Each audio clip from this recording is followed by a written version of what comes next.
Tá bom. Baixa um pouco.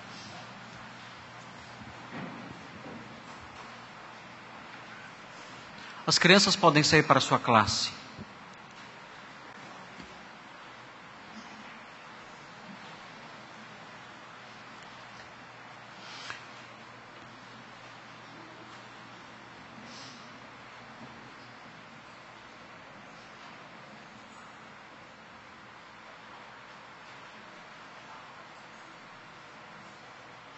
Irmãos, na semana passada nós começamos a estudar esse texto de Isaías 2, de 1 a 4, e nós nós introduzimos um assunto, que é um assunto que não se fala hoje em dia no meio evangélico, infelizmente. Esse assunto é relacionado ao reino de Cristo. O reino de Cristo, o reino terreno de Cristo, que se estabelecerá quando ele voltar. Esse assunto é um assunto que a igreja atual deixou de tratar, deixou de ensinar, deixou de pregar sobre isso, pelas razões que eu quero expor hoje aqui. Então hoje eu quero apresentar para os irmãos os versículos 1 e 2 do texto que nós lemos.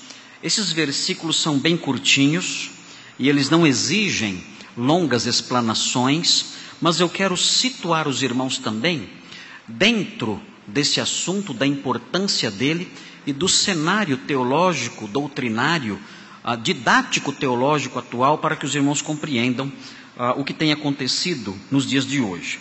Na semana passada, eu fiz a exposição, ao introduzir esse texto, eu fiz a exposição dos eventos que hão de suceder aí no futuro.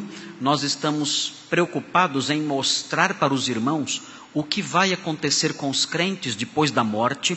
Nós falamos sobre a ressurreição e o arrebatamento, falamos sobre a ira vindoura ou a grande tribulação que sucederá a esse evento, falamos sobre a vinda de Cristo com os santos, falamos sobre a destruição do anticristo nessa vinda, mencionamos isso também, e falamos, e aí chegamos então na inauguração do reino de Cristo, e falamos também sobre quem entrará nesse reino, o reino, como nós chamamos, o reino milenar de Cristo. Tudo isso nós falamos na semana passada, não vou repetir isso aqui, é claro, não temos tempo para isso, mas eu também apresentei para os irmãos na semana passada um breve esboço de Isaías 2, de 1 a 4.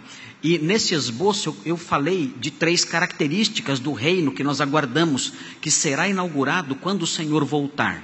E eu disse, em primeiro lugar, com base nos versículos 1 e 2, eu disse que esse reino será um reino físico.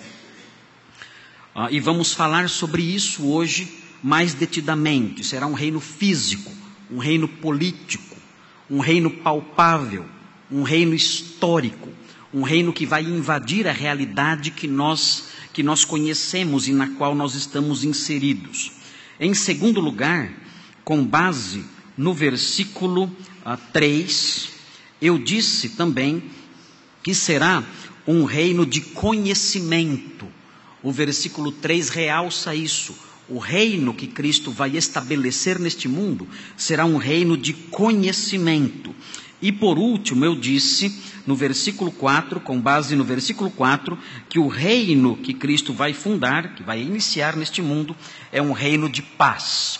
Então são essas 3 marcas do reino que nós aguardamos e do reino do qual nós vamos participar depois que morrermos ou depois que nós formos arrebatados, caso o Senhor venha nos buscar antes da nossa morte, depois dos eventos da ira vindoura.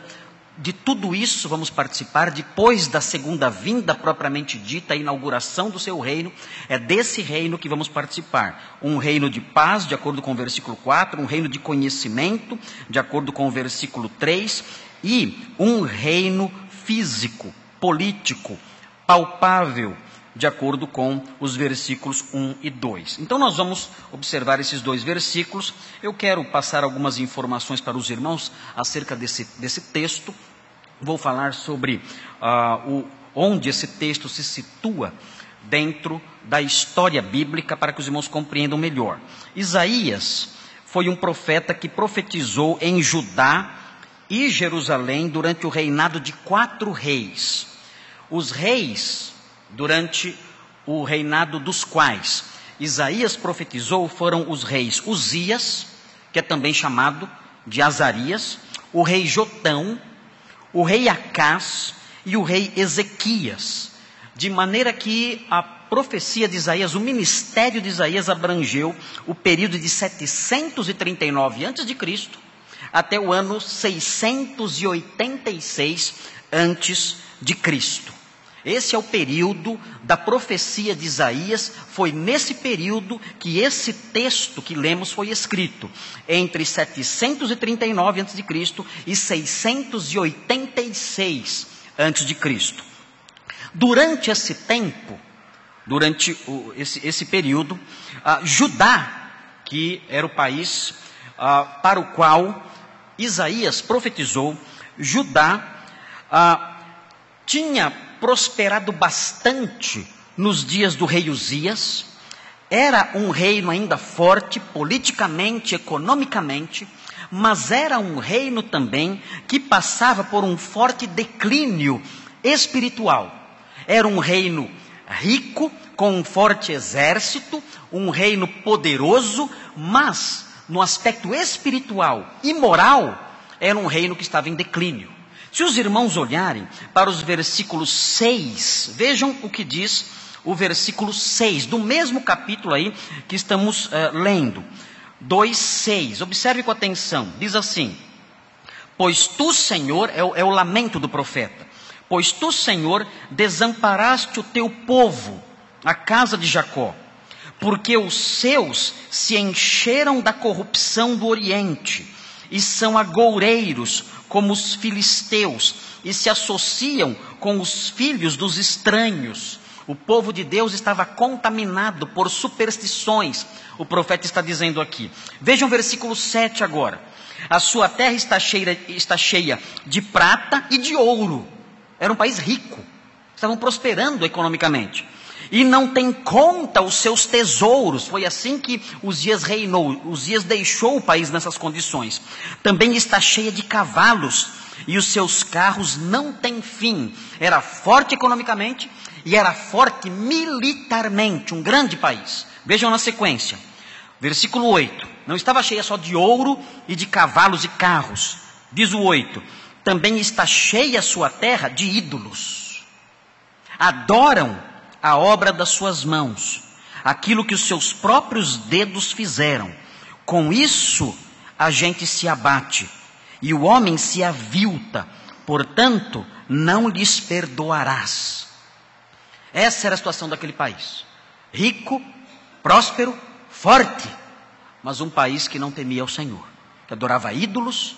Os seus habitantes eram feiticeiros, agoureiros, pessoas sujas, pessoas desviadas, pessoas associadas com os maus. Essa era a condição daquele país. Para piorar a situação, depois que Uzias morreu, e Isaías começou ali efetivamente o seu ministério profético, começou a surgir no cenário mundial a ameaça de um grande soberano, de um grande rei conhecido, famoso no Antigo Testamento, chamado Tiglat-Pileser.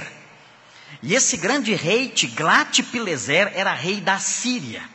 De modo que a Assíria começou a se tornar uma grande potência, uma grande ameaça para a nação de Judá. E não somente a Assíria, mas também o povo, o reino de Israel ao norte, também estava se tornando uma ameaça para Judá. Isaías, então, nesse tempo, de uma prosperidade ameaçada, ele olhou para o seu país e viu ali um país forte, um país rico, um país com um grande exército. Por outro lado, um país em declínio espiritual, um país em declínio moral. Ele olhou para isso e viu que mesmo os aspectos positivos do seu país, a sua força militar e a sua força econômica, estavam também sendo ameaçados, de modo que aquele reino que tinha algo de grandeza, em breve iria desabar. por causa da ameaça das grandes potências que estavam se desenhando no cenário mundial. E de fato Judá, um século e meio depois, caiu nas mãos dos babilônios. Isaías olha para isso, ele diz: olha, esse nosso reino parece ser um reino forte, mas não é. Haverá sim um dia em que Jerusalém será um reino forte. Mas esse reino forte de Jerusalém, esse reino forte de Judá, não será sob o cetro e sob o governo de um descendente de Davi qualquer. Esse reino forte e poderoso será sob o cetro do Messias, o próprio Senhor encarnado, que sentará sobre o trono de Davi, o seu pai. E essa profecia que nós lemos, os versículos 1 a 4, estão relacionados a esse reino. Ele está dizendo: olha, vocês podem observar o cenário atual e ver esse reino, que parece ser um reino forte, ainda que ameaçado. Mas não se iludam, haverá um dia um reino inabalável, que não será perturbado por ameaças internacionais, e não será perturbado pelo declínio moral que nós estamos assistindo nos nossos dias. Esse era o reino que Isaías estava vislumbrando pela revelação de Deus e que um dia iria se estabelecer, e é o reino que nós aguardamos hoje. É o reino que nós esperamos hoje. Esse reino nunca foi instaurado. Esse reino nunca existiu em Jerusalém. Esse reino nunca foi fundado em Judá. Nós aguardamos ainda o dia em que esse rei e esse reino que será instaurado por ele, um dia vai se estabelecer na história. E nós então veremos isso e participaremos disso e reinaremos com ele. Se os irmãos olharem, virarem as páginas de sua Bíblia, os irmãos poderão chegar no livro de Miqueias, os versículos 1 a 4. Miqueias foi contemporâneo de Isaías. Veja na sua Bíblia, Miqueias, alguns irmãos têm dificuldade de achar Miqueias na Bíblia, porque é um profeta pequeno, profeta menor. Mas se você olhar Miqueias, procure no índice, se você não achar, é um pouquinho mais para frente, aí você acha Miqueias. Miqueias é contemporâneo de Isaías, só que era um profeta mais jovem, era um profeta mais novo. E parece que Miqueias, ele copia a profecia de Isaías. Porque se os irmãos olharem Miqueias 4, os versículos 1 a 4, os irmãos vão ver que é praticamente a mesma profecia que Miqueias reproduz aqui. É como se Miqueias tivesse copiado e não tivesse dado crédito para o autor original dessa profecia, desse texto aqui. Na época não tinha direitos autorais, nada disso. Então os profetas tinham essa liberdade, até pela orientação do Senhor, de fazer isso aí, né? Mas veja o que diz Miqueias 4, de 1 a 4. Veja como é uma cópia. É uma cópia de Isaías 2, de 1 a 4. O texto diz assim: mas nos últimos dias acontecerá que o monte da casa do Senhor será estabelecido no cimo dos montes, e se elevará sobre os outeiros, e para ele afluirão os povos. É o mesmo texto de Isaías 2. Irão muitas nações e dirão: vinde, subamos ao monte do Senhor e à casa do Deus de Jacó, para que nos ensine os seus caminhos e andemos pelas suas veredas, porque de Sião procederá a lei e a palavra do Senhor de Jerusalém. Ele julgará entre muitos povos e corrigirá nações poderosas e longínquas. Estas converterão as suas espadas em relhas de arados e suas lanças em podadeiras. Uma nação não levantará espada contra outra nação, nem aprenderão mais a guerra. Até o versículo 3 nós vemos aí essa cópia. Se os irmãos olharem no versículo 7 de Miqueias 4, os irmãos verão uma referência direta ao reino de que ele está falando aqui. O texto diz assim, no versículo 7 de Miqueias 4: dos que cocheiam farei a parte restante, e dos que foram arrojados para longe uma poderosa nação. E vejam no final do versículo 7: e o Senhor reinará sobre eles, no monte Sião, onde é Jerusalém, desde agora e para sempre. É desse reino que estamos falando. É o Senhor que voltará e estabelecerá o seu trono em Sião e governará toda a terra. Bom, muito bem, e temos as características aqui desse reino.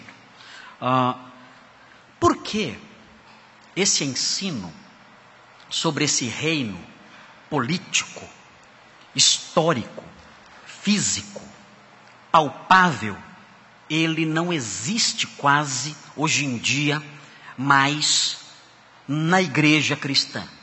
Porque pouco se fala sobre isso. O que aconteceu para que esse ensino fosse abandonado e nós não ouçamos mais falar sobre ele?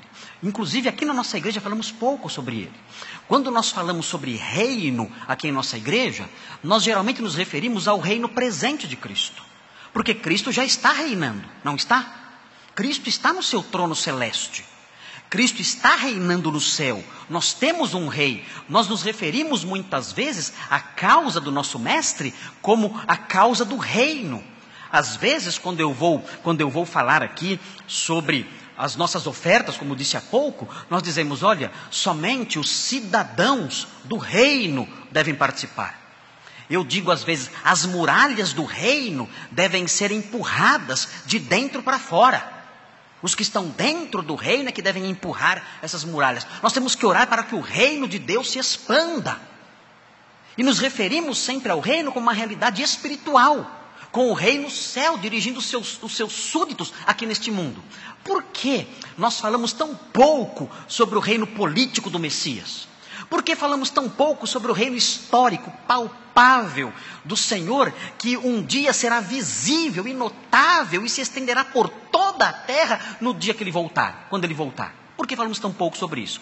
Porque houve ao longo dos séculos uma mudança na concepção dessas coisas. O que aconteceu ao longo dos séculos? Ao longo dos séculos, a igreja passou a olhar para um trecho específico da Escritura, que é o texto de Apocalipse 20. Acompanhem essa exposição, por favor. Veja na sua Bíblia. Eu quero que os irmãos compreendam o que houve e o que ainda existe hoje. Apocalipse 20. Se os irmãos olharem Apocalipse 20, os irmãos verão a referência a esse reino.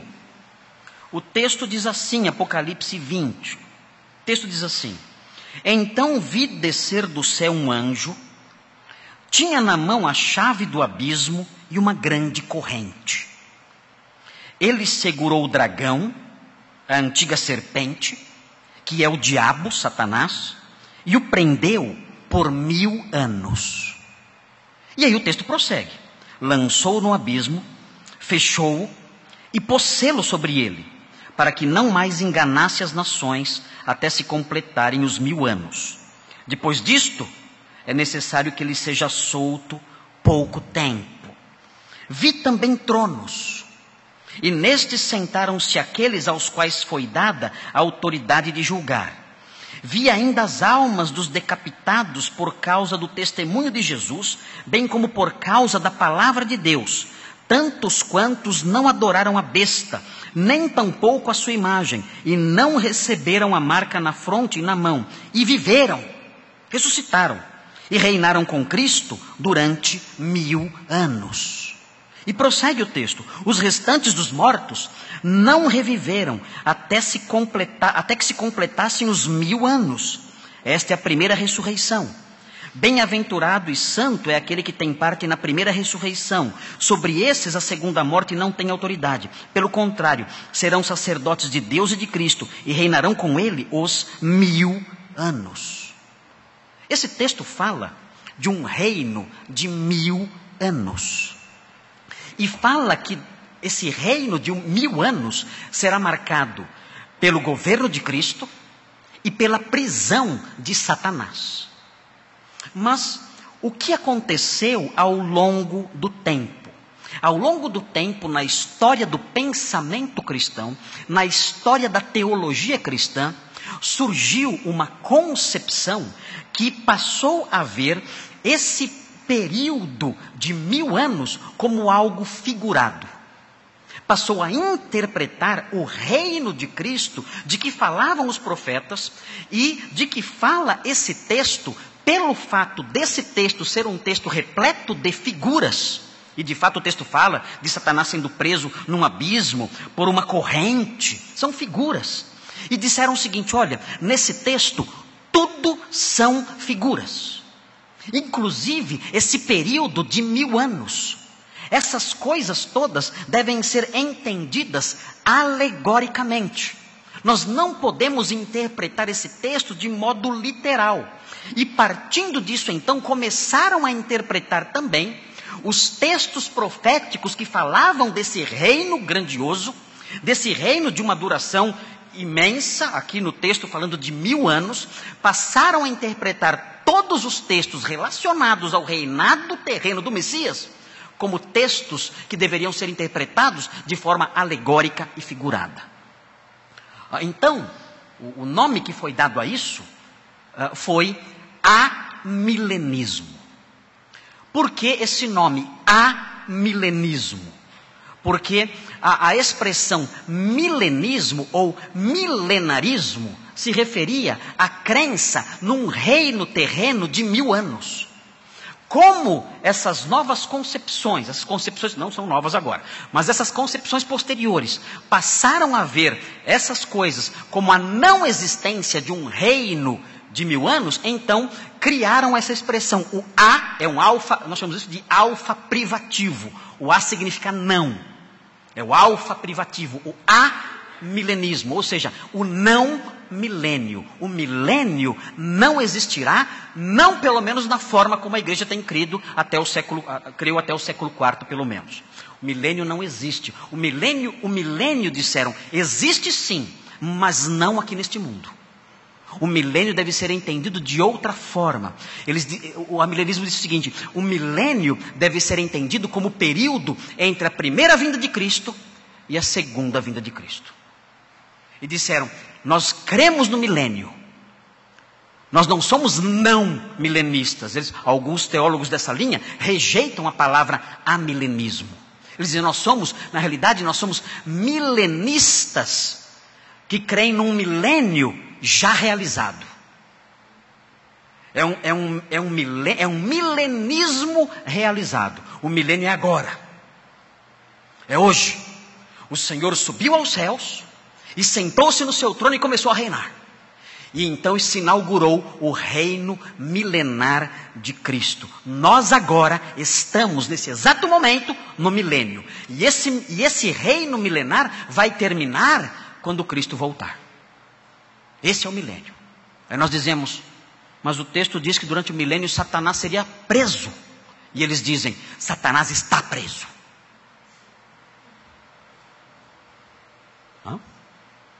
Esse regime semiaberto.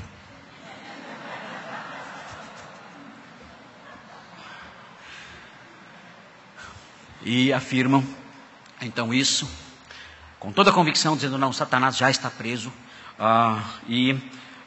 Existem aí as suas explicações acerca da prisão de Satanás e a sua soltura no final desse período.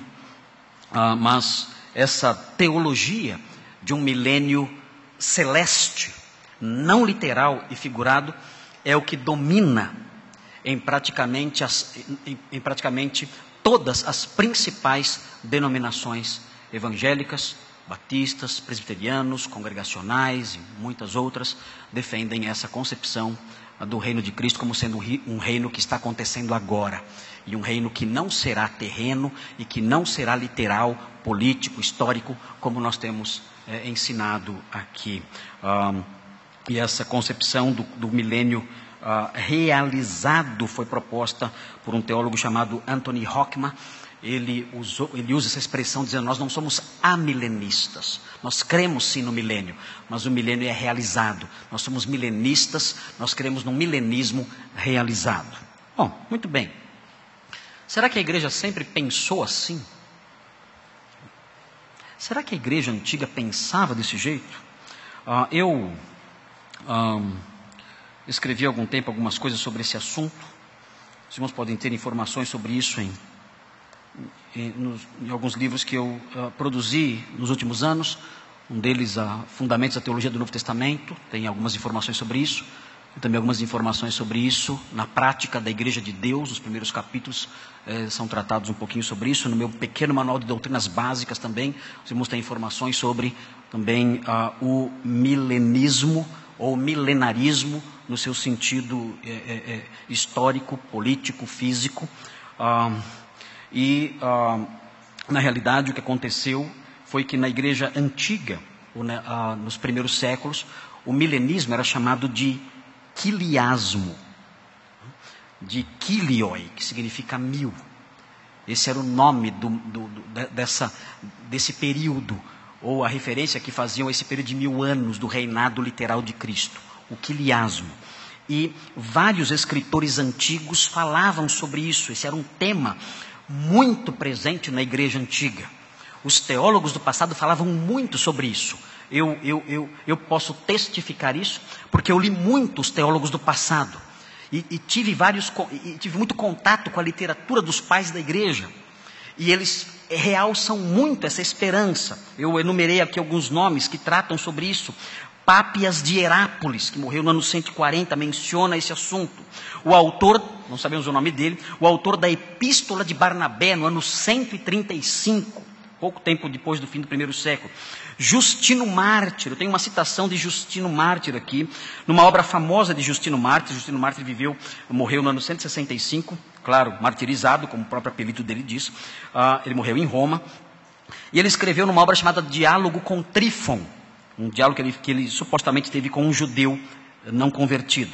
Ele diz o seguinte a Trífon, ele diz assim: mas eu e outros, que somos cristãos sensatos em todos os pontos, temos certeza, ele diz, de que haverá uma ressurreição dos mortos e 1000 anos em Jerusalém, que será então construída, adornada e engrandecida, como declaram os profetas Ezequiel, Isaías e outros. Justino Mártir ensinava isso no segundo século. Tinha essa esperança de um milênio, de um reino milenar físico, literal, como nós estamos dizendo aqui com base em Isaías 2, 1 e 2. Além dele, Irineu de Leão falava sobre isso também, morto em 202. Tertuliano de Cartago, que morreu no ano 220, falava sobre isso também. E Lactâncio, que morreu em cerca de 320.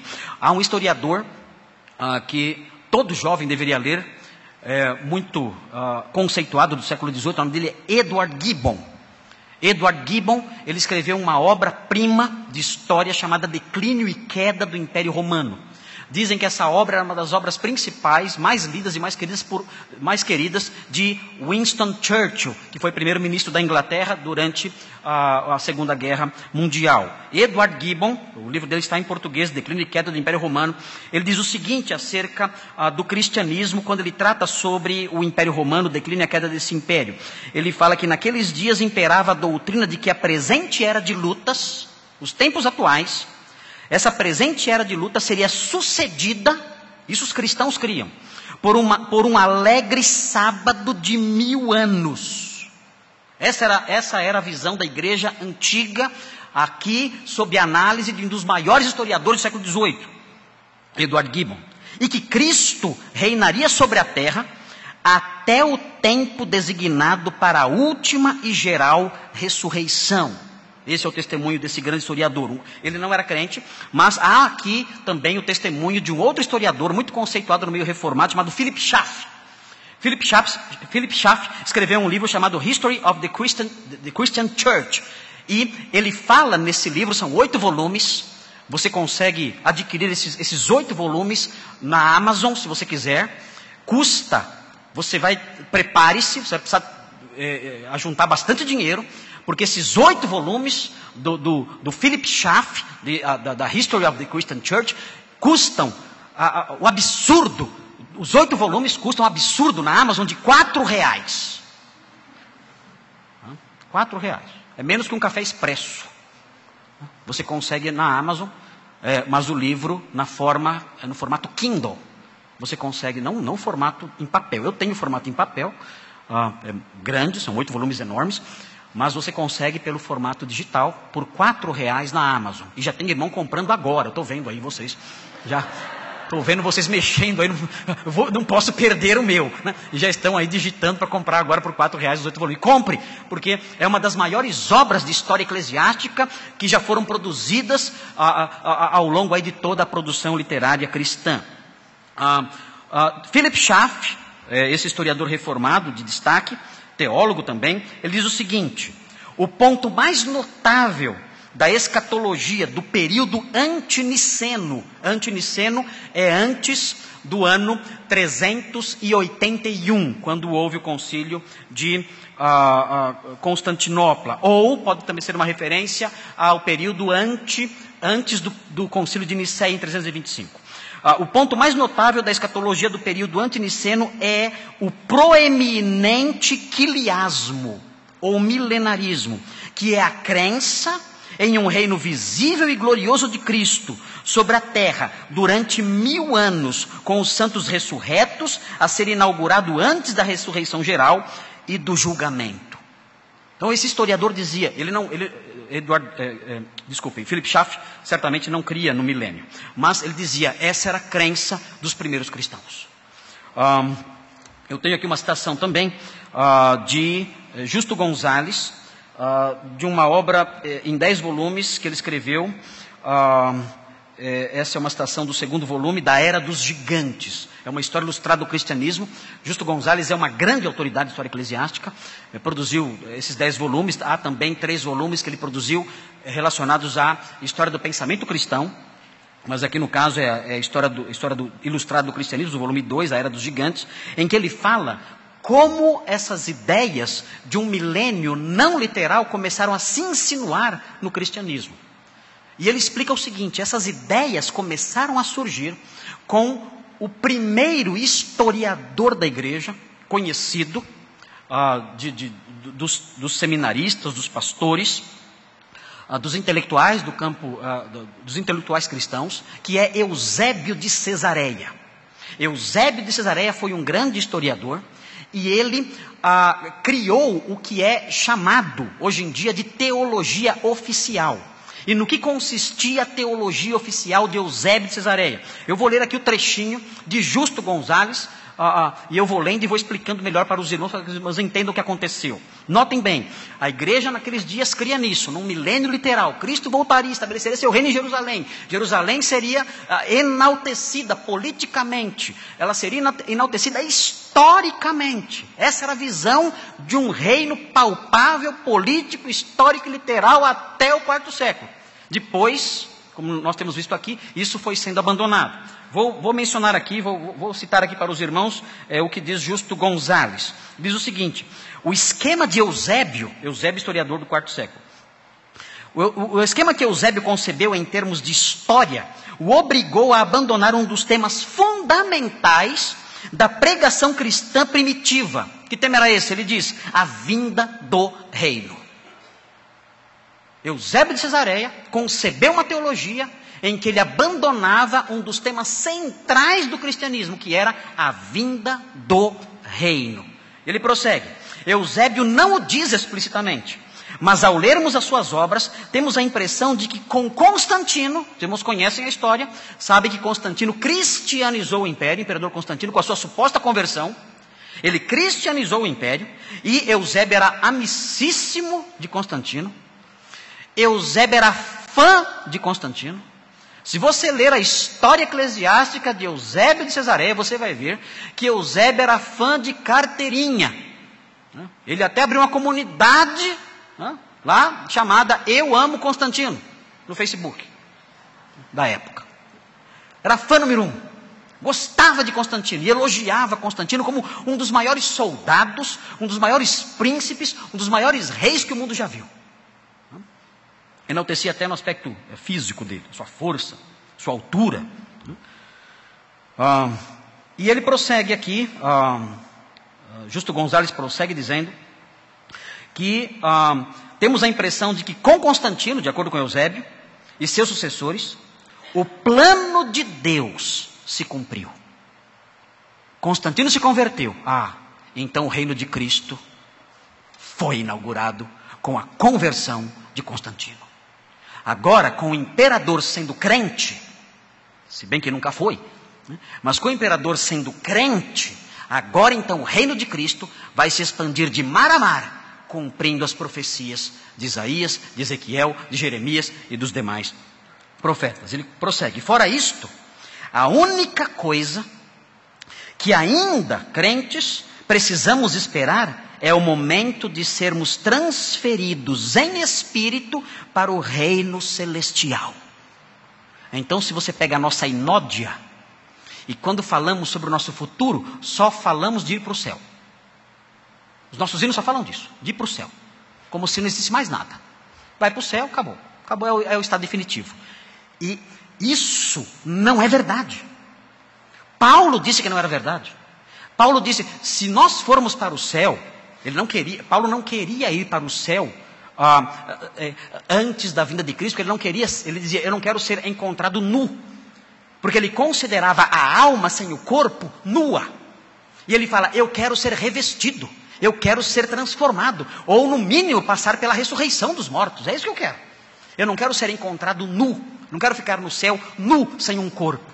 A nossa redenção é completa, é plena, diz o Novo Testamento. A nossa redenção envolve a nossa alma e o nosso corpo. Mas essa pregação foi abandonada por causa de Eusébio. O que aguardamos agora então é algo só espiritual. Essa é a ênfase da igreja moderna desde o quarto século, desde Eusébio de Cesareia. E nós prosseguimos. O texto diz assim, o texto de Justo Gonzalez. Ele prossegue dizendo o seguinte. A partir da época de Constantino, em parte por causa da obra de Eusébio e de outros com ele, começou a dominar a tendência de negligenciar ou esquecer a esperança da igreja primitiva, de que seu Senhor retornaria nas nuvens para estabelecer um reino de paz e justiça. Em épocas posteriores, a maioria dos grupos que voltaram a enfatizar essa esperança foram considerados hereges e revolucionários e condenados como tais. Então, depois de Eusébio, quando alguns movimentos eclesiásticos disseram, não, nós cremos que Cristo voltará e estabelecerá seu reino aqui, foram considerados hereges, foram perseguidos e foram mortos. Para piorar a situação, surgiu, na transição do quarto para o quinto século, surgiu um grande teólogo, que é o meu santo padroeiro, Agostinho de Hipona.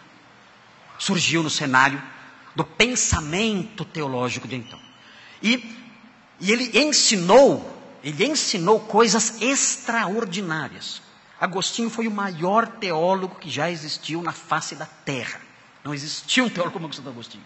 Santo Agostinho supera qualquer teólogo. Ele é simplesmente fora do normal. Eu fico emocionado quando falo de Santo Agostinho. Meu coração arde. Minhas entranhas se viram aqui dentro de mim.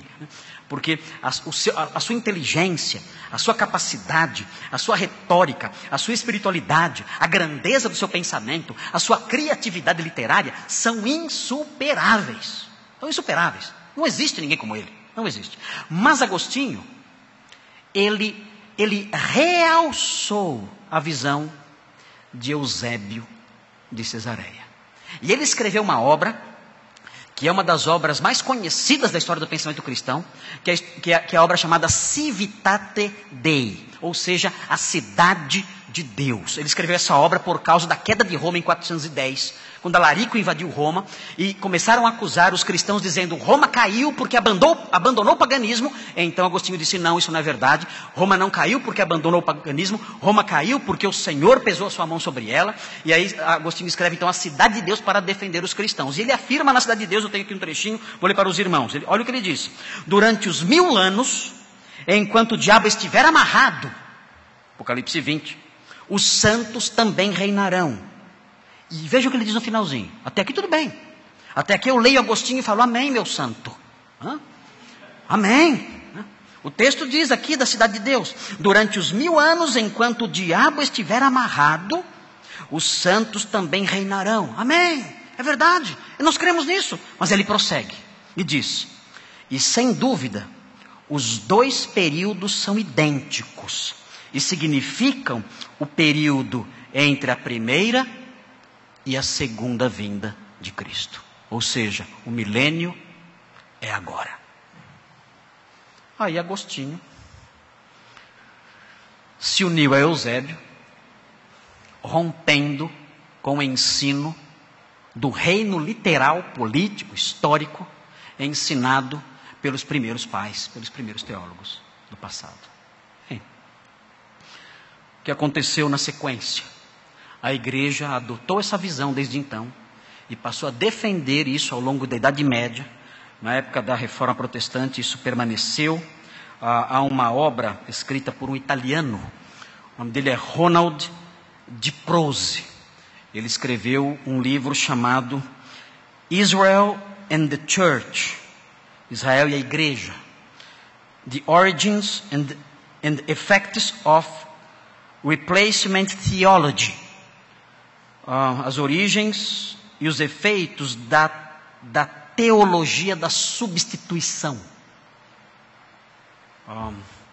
Ele diz o seguinte, ele faz uma crítica à ideia de que a igreja substituiu Israel, como se tornou corrente ao longo dos séculos.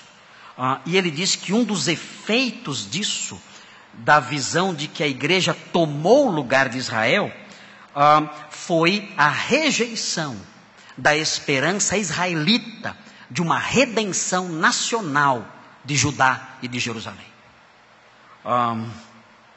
Isso passou a ser visto como uma fábula judaica. Eu tenho aqui o artigo 17 da Confissão de Augsburgo, que foi escrita em 1530. E essa confissão afirma que a ideia de um reino messiânico físico a ser instalado no futuro, neste mundo, que é o milenarismo, é apenas uma das diversas opiniões judaicas que as igrejas condenam. Essa visão dos teólogos do século XVI, os reformadores. Dizem, olha, isso são opiniões judaicas. As noções que os judeus têm sobre essas coisas estão equivocadas. Deus rejeitou Israel e a igreja está no seu lugar. O reino agora é a igreja, e a igreja reina neste mundo agora, com Cristo tendo seu trono no céu.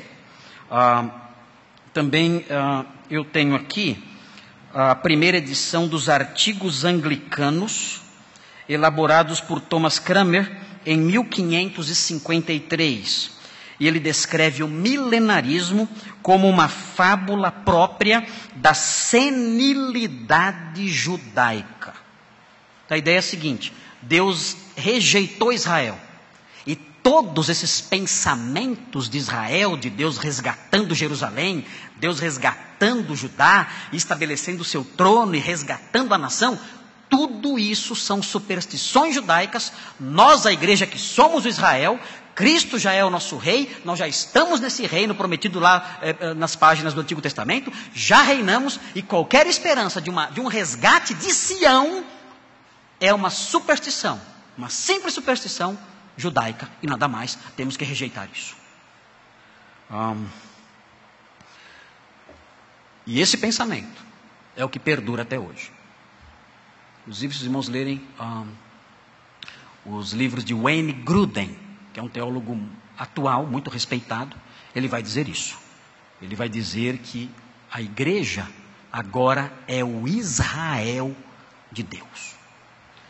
E a maior parte dos teólogos modernos, teólogos respeitados, dirão: a igreja é o Israel de Deus e nós não temos que esperar nenhuma redenção nacional de Jerusalém. A esperança de um rei que estabelecerá seu trono em Sião é uma esperança simplesmente fabulosa, equivocada. Nós temos que olhar isso como uma alegoria.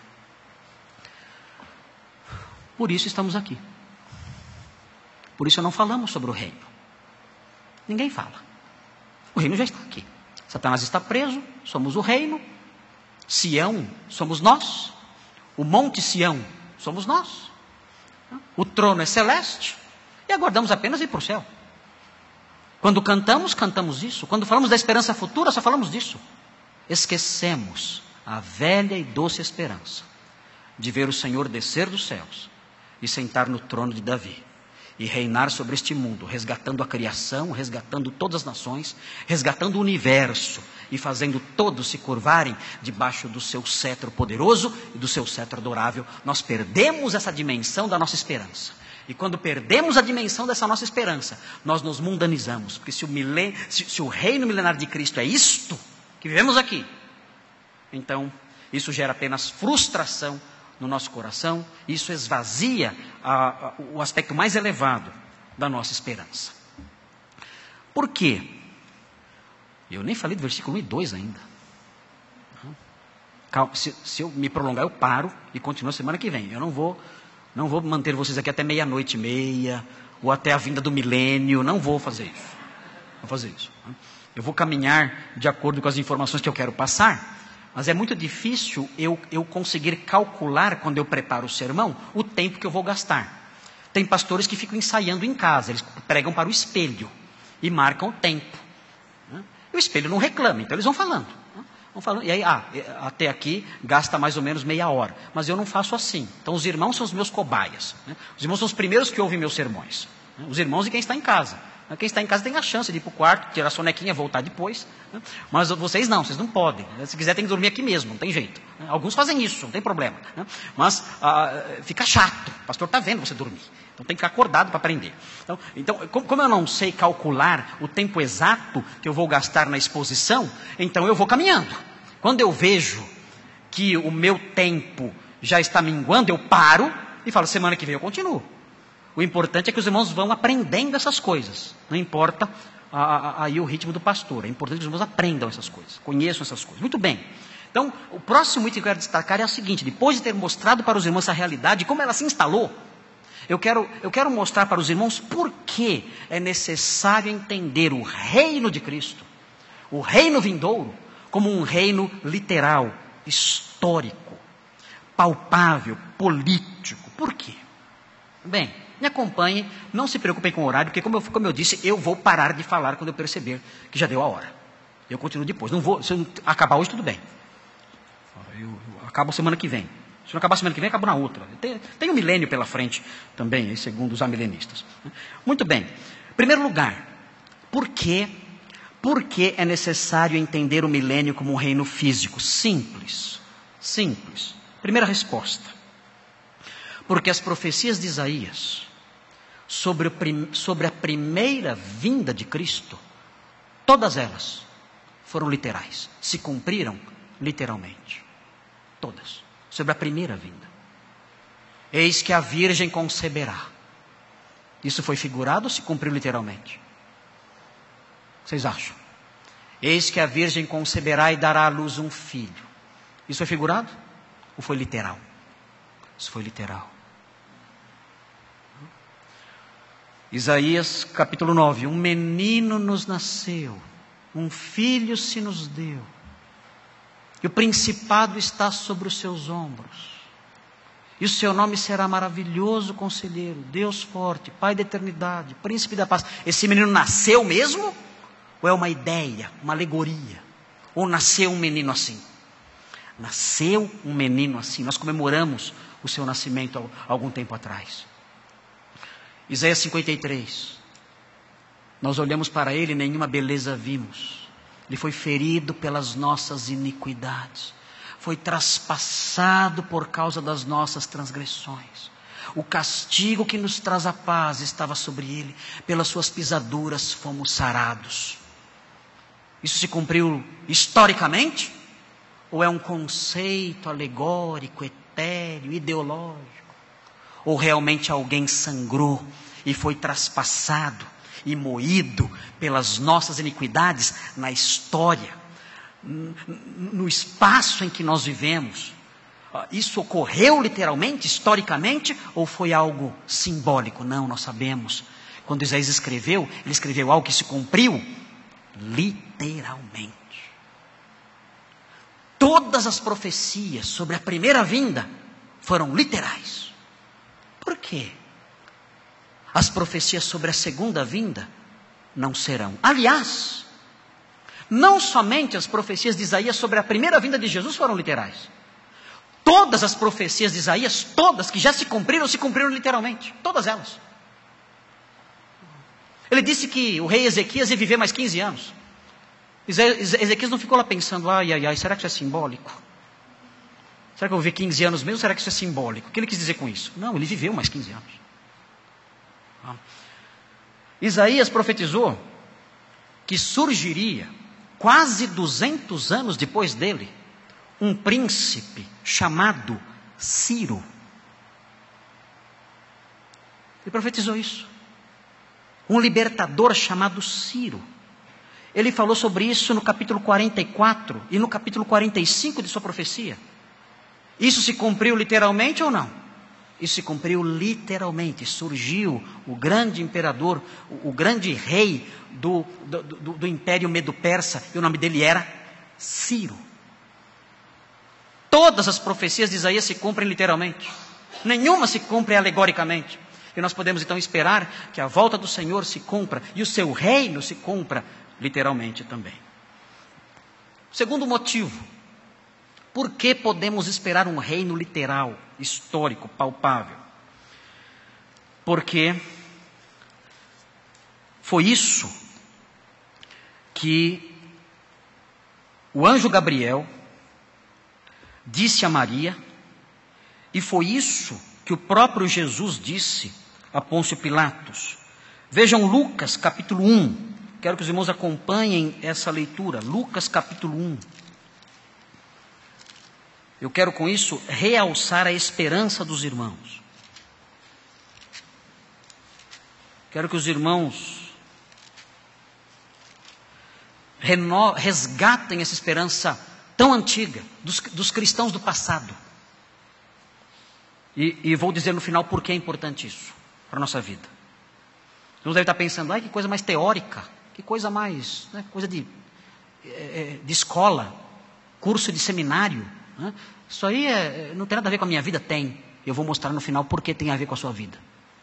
Aguardem. Mas vejam, Lucas 1, 30 a 33, diz assim: mas o anjo lhe disse a Maria: Maria, não temas, porque achaste graça diante de Deus. Eis que conceberás e dará à luz um filho, a quem chamarás pelo nome de Jesus. Este será grande e será chamado Filho do Altíssimo. Tudo isso se cumpriu, literalmente. Este será grande, ela deu à luz um filho, ele foi realmente grande, será chamado Filho do Altíssimo, isso de fato se cumpriu. E vejam o final da profecia: Deus, o Senhor, lhe dará um trono celeste. É o que está escrito aí? Não? O que está escrito aí? O Senhor lhe dará o trono de Davi. Onde Davi tinha seu trono? No céu ou na terra? Davi reinava no céu? Davi reinava na terra. E então o anjo diz: o Senhor lhe dará o trono de Davi, seu pai. Ele se sentará em Jerusalém e reinará. Ele um dia ocupará esse trono. Isso não se cumpriu ainda. Nós aguardamos o dia em que ele voltará e se sentará no trono de Davi, seu pai. Veja João 18, versículo 36. João 18, 36. Jesus conversando com Pilatos. Pilatos pergunta: você é o rei dos judeus? E Jesus diz: é você que está perguntando isso ou disseram isso para você? E Pilatos replica dizendo: porventura sou judeu, a tua própria gente e os principais sacerdotes é que te entregaram a mim, o que fizeste? E aí Jesus responde no versículo 36, o meu reino não é deste mundo. Está vendo? O reino dele não é daqui, é só no céu. Opa, Pastor Marcos está ensinando tudo errado. Pastor Marcos está ensinando tudo errado para a gente. Olha aí, Jesus acabou de falar, o meu reino não é deste mundo. Vamos continuar a leitura? Se o meu reino fosse deste mundo, os meus ministros se empenhariam por mim, para que não fosse eu entregue aos judeus. Mas, agora, o meu reino não é daqui. Agora, o meu reino não é daqui. Agora o meu reino é celeste. Agora, por enquanto, o meu reino não é daqui. Será um dia, porque a promessa feita pelo anjo Gabriel vai se cumprir. Eu vou reinar sobre o trono de Davi, que é o meu ancestral. Qual outro motivo pelo qual o reino tem que ser físico, político, histórico? Terceiro motivo é porque o Antigo Testamento fala de um reino messiânico literal, visível, físico, político. Isso está presente em várias passagens. Vou mencioná-las apenas aqui, não dá tempo de ler todas elas. Isaías 9, 6 e 7, 11, de 1 a 5, Jeremias 23, 5 e 6. Mas eu quero que os irmãos observem um texto de Daniel. Daniel capítulo 2. Os irmãos devem se lembrar do texto de Daniel, capítulo 2, quando fala de vários reinos que são representados numa grande estátua. Em Daniel, no capítulo 2. Daniel 2, versículos 34 e 35. Os irmãos se lembram que o rei Nabucodonosor teve um sonho com uma estátua. E essa estátua era feita de diferentes materiais. E Daniel interpretou o que significava essa estátua, dizendo que essa estátua simbolizava reinos que viriam. O reino dele e reinos que sucederiam. E vejam então como Daniel explica o sentido dessa estátua. Ele diz no capítulo desse sonho com a estátua, no capítulo 2, versículos 34 e 35. Ele diz o seguinte, Daniel 2. Fala assim: quando estavas olhando, uma pedra foi cortada, sem auxílio de mãos. Feriu a estátua. A estátua representava os reinos deste mundo, os vários impérios que surgiram ao longo da história. Feriu a estátua nos pés de ferro e de barro e os esmiuçou. Então foi juntamente esmiuçado o ferro, o barro, o bronze, a prata e o ouro, os quais se fizeram como a palha das eiras do estio, e o vento os levou, e deles não se viram mais vestígios. Mas a pedra que feriu a estátua se tornou em grande montanha, que encheu toda a terra. Agora vejam o versículo 44, diz assim: mas nos dias destes reis, ele está interpretando o sonho, nos dias destes reis, o Deus dos céus suscitará um reino que não será jamais destruído. É a pedra que cai, que é cortada sem auxílio de mãos e destrói a estátua. E ele diz: nos dias desses reis, representados pela estátua, o Deus do céu suscitará um reino que não será jamais destruído. Este reino não passará a outro povo, esmiuçará e consumirá todos esses reinos, mas ele mesmo subsistirá para sempre. É um reino que invade a história e que se impõe sobre os demais reinos e subsiste para sempre. Não é um reino celeste. Veja no capítulo 7. Capítulo 7, versículo 13 de Daniel. 7:13. O texto diz em 7:13. Eu estava olhando nas minhas visões da noite, e eis que vinha com as nuvens do céu um como filho do homem. É uma previsão da segunda vinda de Cristo. E dirigiu-se ao ancião de dias, e o fizeram chegar até ele. E aí versículo 14. Foi-lhe dado domínio, e glória, e o reino, para que os povos, nações e homens de todas as línguas o servissem. O seu domínio é domínio eterno, que não passará, e o seu reino jamais será destruído. É um reino sobre os povos deste mundo. O Velho Testamento realça isso nessas passagens todas. Qual outro motivo pelo qual esse reino tem que se estabelecer fisicamente neste mundo? O apóstolo Paulo explica o outro motivo em Romanos 8, 19 a 21. E esse motivo é o seguinte: toda a natureza tem que ser redimida. Romanos 8, 19 a 21 fala sobre isso. Jesus fala sobre isso em Mateus 19, 28. Ele chama isso de palingenesia. O que é a palingenesia? É o novo Gênesis. Palin, novamente, genesia, o Gênesis. A palingenesia é o novo Gênesis. É como se fosse uma nova criação, é a restauração dessa criação decaída. E Jesus disse que na palingenesia ele se sentaria conosco à mesa e beberia conosco do fruto da vide. E nós participaríamos com ele de um banquete, comeríamos com ele nesse banquete no reino de seu Pai. E nesse contexto, Romanos 8 diz que toda a criação será redimida.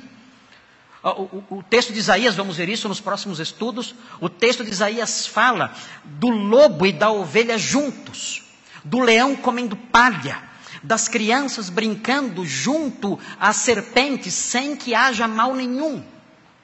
Não haverá mal nenhum, nem dano algum em todo o santo monte de Deus. Romanos 8 diz que a natureza geme agora. O apóstolo Paulo diz em Romanos 8 que a natureza geme porque ela está sujeita ao pecado e à vaidade. E nós vemos isso. Nós olhamos para os animais e vemos o sofrimento dos animais. Os animais padecem, sofrem, gemem, morrem. E eles não foram criados para isso. Além disso, entre si, os animais se odeiam. Ninguém consegue explicar por que os cães têm tanta raiva dos gatos. Onde foi o rompimento das relações? Por que isso aconteceu? Há uma guerra na natureza. A natureza não está em paz consigo mesma. E a natureza não está em paz com os homens. Eu moro no interior, moro em Atibaia. E na minha casa, um pássaro fez um ninho à frente da minha porta. E esse pássaro, eu estudei esse pássaro na internet. É um pássaro terrível, esse pássaro. Ele não é grande, nem muito forte, não é uma águia. Mas ele não se enxerga. E esse pássaro, ele tem uma estratégia de defesa. Eles se reúnem em 3 pássaros. Os pais dos filhotinhos que são colocados ali, e um guardião, que enquanto os pais saem para buscar alimento ou chocar os ovinhos, esse guardião fica ali, não deixando que ninguém se aproxime. Os irmãos não têm ideia de quantas vezes esse guardião me atacou, sem eu fazer nada. Bastava eu sair lá fora, e eu era atacado pelo guardião, o guardião do mal. A Helena, minha filha, foi atacada pelo guardião. Ele bateu as asas no cabelo dela. Saiu gritando. Não houve um em casa que não foi atacado pelo bendito guardião. Eu encostava o carro na garagem, o guardião já vinha. E parava perto do carro. E abaixava assim, e fazia assim com a asa, dizendo: vem. Vem. Pode vir quente que eu estou fervendo. Eu lia isso nos olhos dele. Ameaçador, querendo me atacar. No outro dia, chegando em casa, eu vi o guardião novamente. E ele estava no chão, atacando alguma coisa. Era um lagartinho, que foi roubar os ovos. Eu queria ser tudo na vida, menos aquele lagarto. Ele levou tanta bicada e fugiu. A natureza está em guerra, sofrendo, padecendo. Guerra dentro das próprias espécies, para sobreviver, para se reproduzir, para prosseguir. Há um sofrimento, há uma dor, há um gemido na natureza. E Deus não criou essas maravilhosas criaturas, esses seres maravilhosos para isso. Por isso, quando o Senhor reinar, Ele vai apaziguar o nosso coração e o coração de todos os pássaros. E vai apaziguar o coração de todos os cães e de todos os gatos. E vai apaziguar o coração de todos os leões, de todos os lobos, de todas as ovelhas. Ele vai apaziguar o coração de todos. Ele é o príncipe da paz. E reinará neste mundo. E haverá paz sem fim sobre toda a terra. E nós aguardamos isso. Quando eu poderei pegar o guardião na minha mão. E brincar com ele. Quando eu chegar e puder ver aquele lagartinho brincando com o guardião. E um leão saindo dentro de casa. E a semana limpando a casa. Que o leão entrou. Não, né? No milênio não. No milênio não. Nós aguardamos isso, uma paz sem fim sobre toda a terra. E nós aguardamos esse milênio literal, real, verdadeiro, histórico, porque os discípulos de Jesus aguardavam esse reino. Os discípulos de Jesus em Atos, no capítulo 1, eles mostram isso. Acho que eu vou ter que acabar com esse texto. Eu nem comecei a falar de Isaías ainda. Isso tudo foi introdução, não comecei o sermão ainda. Vou terminar aqui, eu acho que eu vou ter que terminar aqui. Atos, no capítulo 1. Vejam os discípulos. Quando eu vejo isso, de certa forma me parte o coração. Quando eu leio esse trechinho aqui que eu vou ler para vocês agora. Jesus está indo embora. Jesus ressuscitou. Os discípulos viram Jesus. Eles tinham perdido a esperança do reino de Jesus ser inaugurado. Porque ele morreu. Eles diziam, ele é o rei de Israel. Mas ele foi morto. Então, 3 dias depois, a sepultura está vazia. E eles veem Jesus ressurreto. Eles dizem, o rei está vivo. É agora então. Agora vai. Agora o reino será inaugurado. Então Jesus diz, olha, estou indo para o céu. Estou indo para o meu Pai. Senhor. Hoje diriam, está de brincadeira. Não. Como? Não é possível. Primeiro o susto da morte. O Senhor ressuscita. A gente vê o Senhor ressurreto e dizemos, agora o reino será estabelecido. E o Senhor vem e diz, olha, eu estou indo para o céu, aguardem a promessa que o Pai fez para que vocês então propaguem como testemunhas o Evangelho a todas as nações. Então os discípulos não conseguem mais conter os seus pensamentos. Então eles dizem, vejam o versículo 6, Atos 1, versículo 6. Jesus fala que o Espírito Santo viria. Aí eles falam, então deve ser agora. Eles dizem, versículo 6, então, os que estavam reunidos lhe perguntaram, veja, eles não aguentam mais. Eles falam, tem que perguntar, chegou a hora.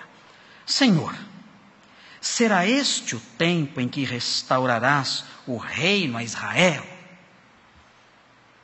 Quando isso vai acontecer? Era a esperança deles. O Senhor morreu, agora ressuscitou. Nossa esperança se renovou, agora o Senhor vai embora. O Senhor está dizendo que vai mandar o Espírito. Afinal, é agora, é quando o Espírito vier, que o Senhor vai então restaurar finalmente o reino. Jesus poderia ter dito, tolinhos, vocês têm que ser amilenistas. O reino é espiritual. Vocês não entenderam nada. Ele não diz isso. Vejam a resposta de Jesus.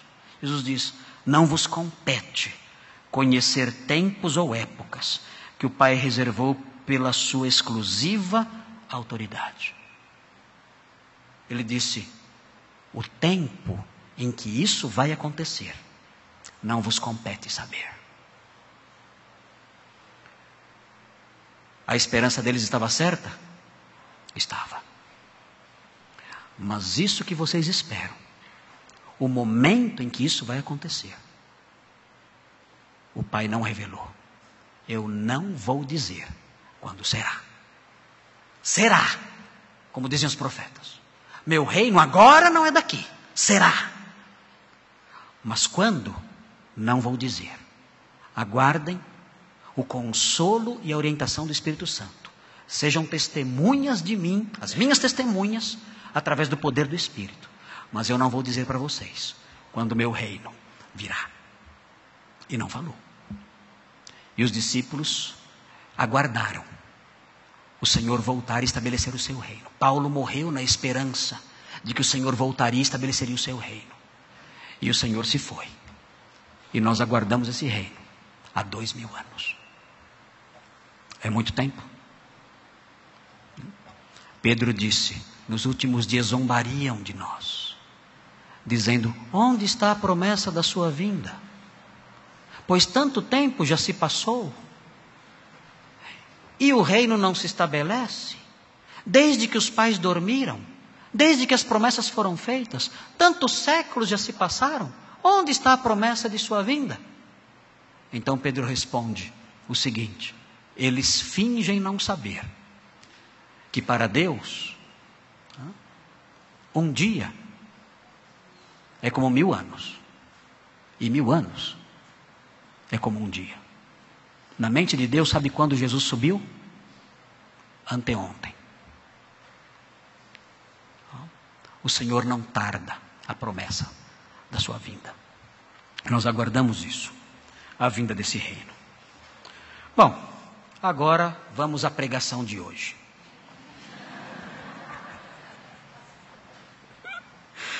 Estou brincando com vocês. O que eu quero na realidade fazer ao terminar é destacar o seguinte a vocês. Se os irmãos olharem, não precisam olhar agora, vão se lembrar, eu vou terminar com isso. Os irmãos vão se lembrar que quando nós lemos Isaías, ele fala palavra que em visão foi dada a Isaías, filho de Amós. Foi dada por quem? Deus deu essa visão a Isaías. E eu falei para os irmãos acerca do quanto isso é importante para nós. Por que é importante saber essas coisas? Por que é importante conhecer essas profecias? Será que é só para matar a nossa curiosidade? Será que é só porque é interessante? Quando era garoto, eu gostava de escatologia, para calcular o número da besta. Então via lá a vizinha que morava no número 666. Eu falei, eu sabia que a besta era ela. E tinha essa curiosidade de saber quem será a besta. E a grande besta era eu, porque ninguém vai jamais saber, por esses cálculos, quem é a besta. Saberemos no futuro, vai se manifestar.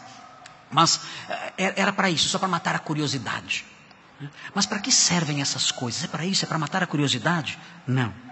Eu quero terminar compartilhando com os irmãos 2 de Pedro, no capítulo 1. E é aqui que a profecia se encontra conosco. É aqui que a profecia entra na sua casa. É aqui que a profecia entra no seu trabalho, no seu emprego.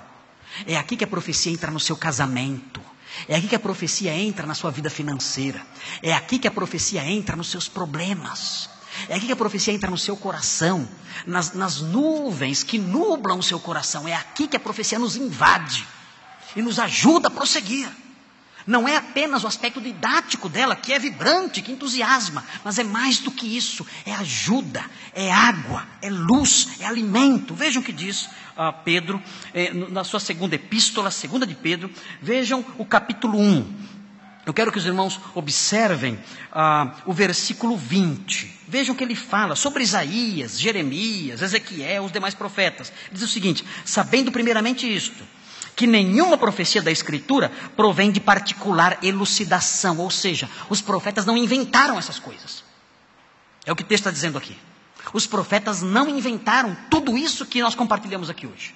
E o texto prossegue: porque nunca, jamais, qualquer profecia foi dada por vontade humana. Eles não criaram isso.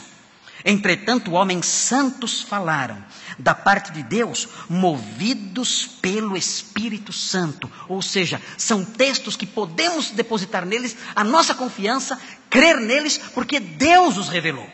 É a palavra de Deus, não dos profetas. Agora vejam onde essas coisas se encontram conosco. Volte um pouquinho e chegue no versículo 19. É aqui que a profecia se encontra conosco. É aqui que ela sai de 8 séculos antes de Cristo. É aqui que ela sai de 600, 700, 500 anos antes de Cristo. E vem para o nosso encontro. Veja o que diz o texto.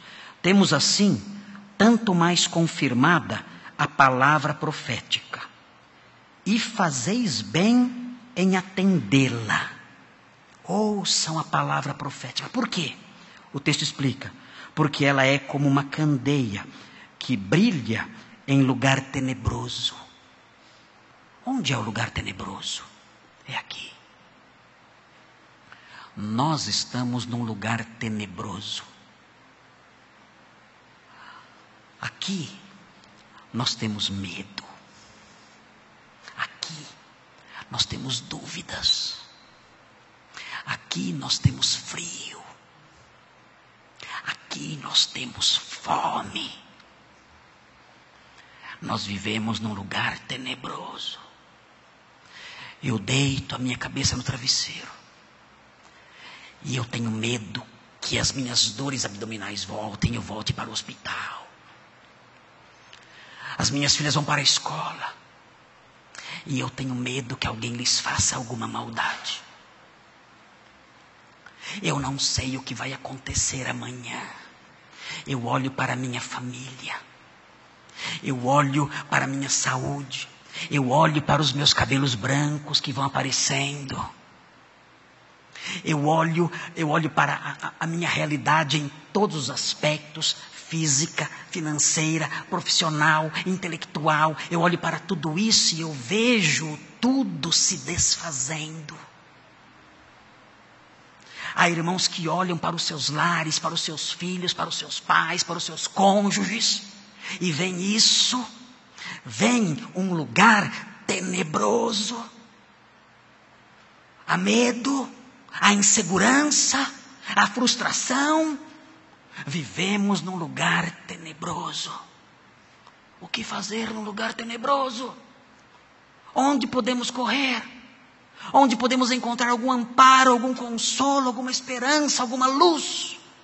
O texto diz: vocês fazem bem em atender a palavra profética, porque ela é uma candeia que brilha em lugar tenebroso, até que o dia clareie e a estrela da alva nasça em vosso coração. Um dia nós cremos, este mundo tenebroso será invadido pela estrela da alva que brilhará.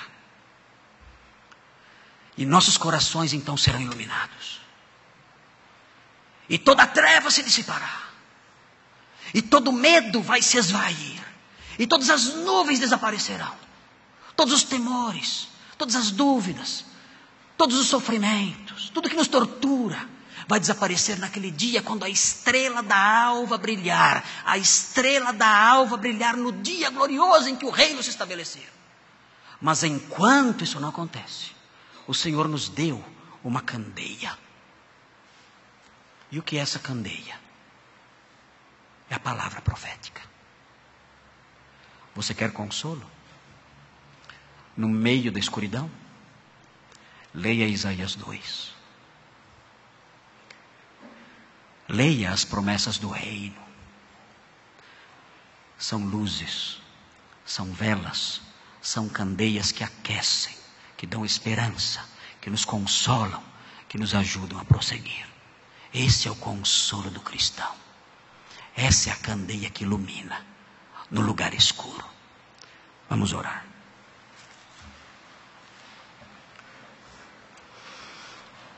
Santo Deus, obrigado por essas lições preciosas. Nós não temos nada aqui.